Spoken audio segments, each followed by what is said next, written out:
So I just spent about £2,200 on new camera equipment, specifically the Sony ZV-E one. Now it's a full frame camera. I actually came from the Sony ZV-E10. I'm going to talk about this real quick because it wasn't my first camera actually. My first camera was the Canon M50. I'm not sure if it was a Mark II or Mark I. Absolutely can't remember. But I remember getting that and I was absolutely gassed. And then I bought a 50mm, you know, the nifty 50 lens, and I took some photos. I realized, okay, this is cool. Like the aperture goes low, and I was learning about cameras. Like when the aperture's low, you get a blurry ass background. Yeah, that looks cool. That looks sick. The only thing is, I went on to like start a podcast with my friend, but that camera couldn't record past 29 minutes and 59 seconds all in one take. It would end the recording and then you'd have to get up and restart the recording. Now we made that work for a few episodes, but then I was like, oh, I didn't know this camera had this limitation. I don't want this limitation. Now, obviously, if you're sitting down making talking head videos that are not longer than 30 minutes, you're gonna be good. But for my situation, I had to change and I upgraded to the Sony ZV-E10 because the Sony ZV-E10 was known as the best vlogging camera and it's the best video camera for budget and starter content creators. So I'm like, this is sick. And it came with a default lens of 16 to 50mm, but the aperture started at like 3.5. And as you zoomed in, it went up to 5.6 as a minimum. So it wasn't the best lens in it. I rocked that lens for a bit until I realized, I spoke to Harris and he was like, bro, lenses make all the difference. And he really explained aperture to me. And that's when I really understood shit. And he recommended a few lenses, showed some of his lenses. I think he had like the Sigma 16, 30, and then 56. And then I discovered, oh, I can just get all of those lenses on the 18 to 50. Obviously you don't get the 16mm, but 18 is close enough.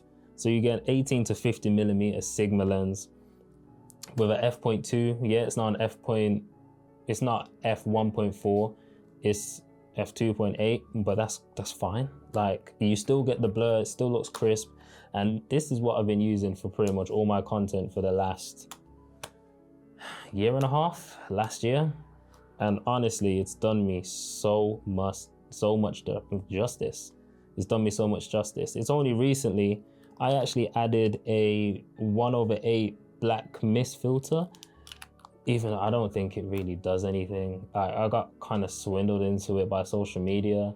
Everyone was like, hey, black mist filter, it softens the highlights in your shots. Yay. I didn't really notice the difference, but hey ho.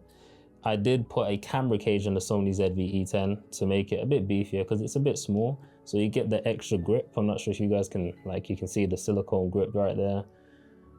But yeah, man, this camera done me wonders. One thing that also changed the game with cameras is buying a dummy battery. If you guys ain't got a dummy battery, bro, you guys are slacking.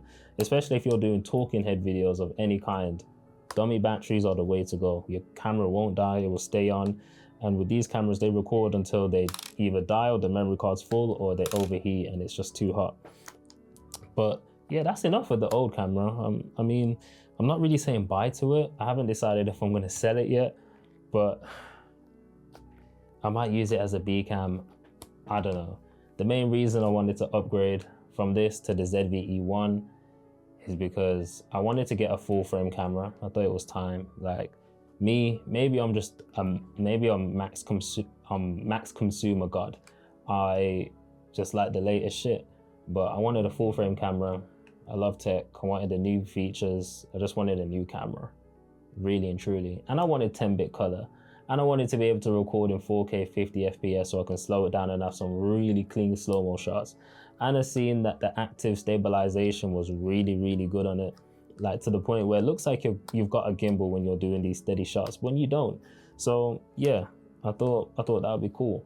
And plus, if I ever wanted to vlog with my actual camera, the 16 on an APS-C is still too close. Sorry, 18 on an APS-C is still kind of too close. 16, yeah, it's pretty wide. But you'd have to get the 11mm, I reckon, or the 14mm. And that's where, you know, a nice beefy camera like this, I say beefy, but it's only beefy because of the camera cage I've got on this as well. a full frame camera, a 60mm lens is wide as hell. I don't have one, but I can tell from how wide the 24 is compared to that 24. So it's wide as hell. 16 would be more than enough. I don't have a lens. I don't have a focal length lower than 24mm at the moment.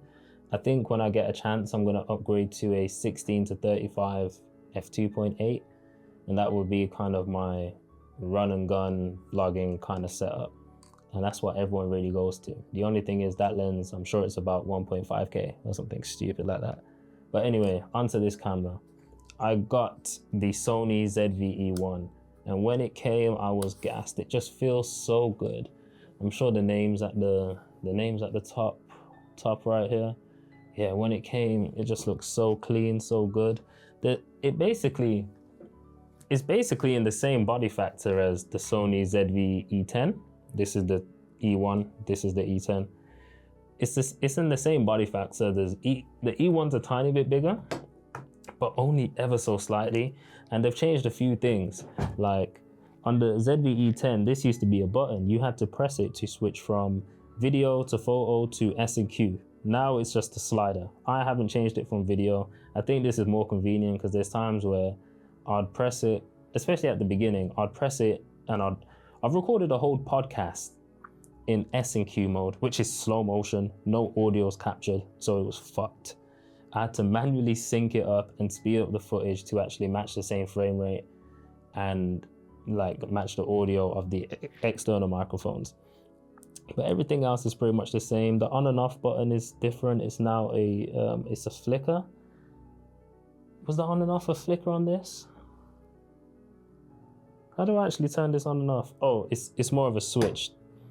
On the E10, it's more of a switch. This is a flicker. So I thought that was pretty cool. Everything else, bro, pretty much exactly the same. Apart from you get a bigger battery. You get a bigger battery that goes here. And the SD card no longer goes in the same part as the battery, which I like. It goes, one second. It goes into this section right here, which has like a little switch that closes and opens, and the SD card just goes in right there. And these parts, the USB-C part and the microphone port, and then you've got the headphone port and the micro HDMI.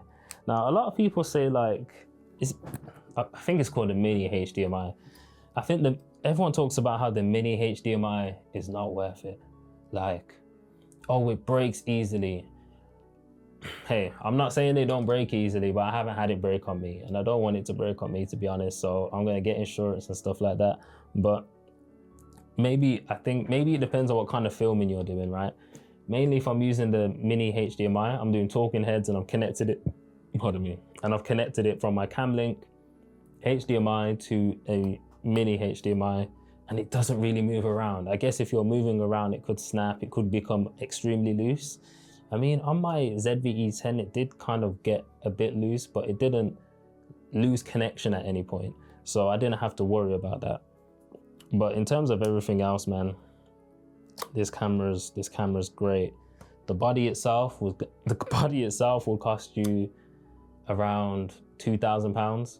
I got it from Next Day Deals. It's probably grey market, but they come with UK warranty, and I'm pretty sure I can get insurance on it, so that'll be cool.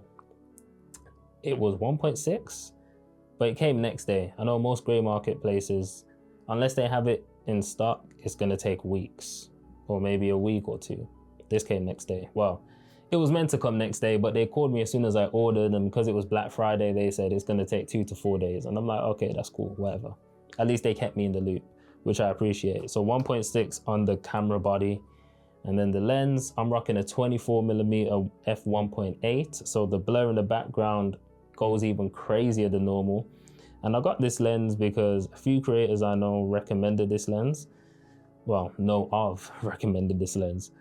And everyone just seems to say the 24mm is great for, the 24mm full frame is great for content creation, whether it's YouTube or whether it's Reels. So I'm gonna run with it. Just recorded a few now, actually, just before I actually filmed this.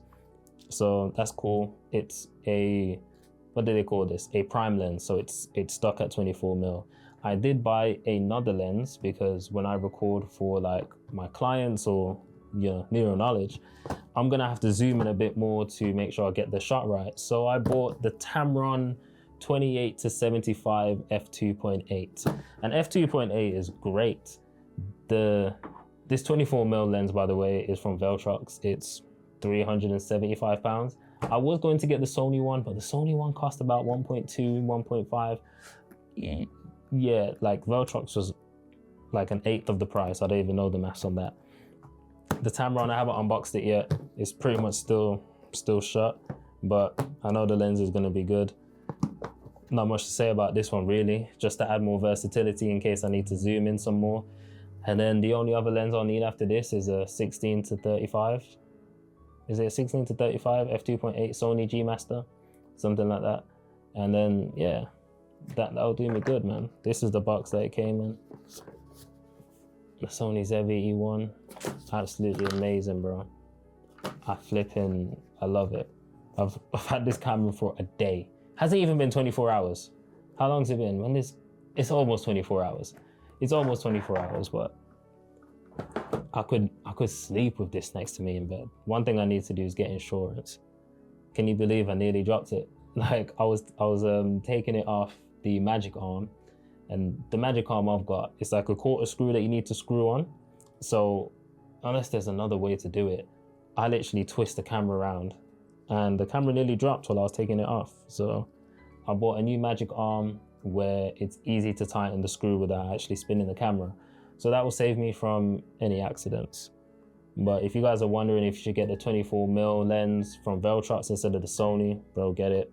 I'm gonna be uploading videos using this lens, so depends on when you're watching this, you can go check out those videos. This video is recorded on the DJI. If you're thinking if you should get the Sony ZV-E1, again, it depends on who you are.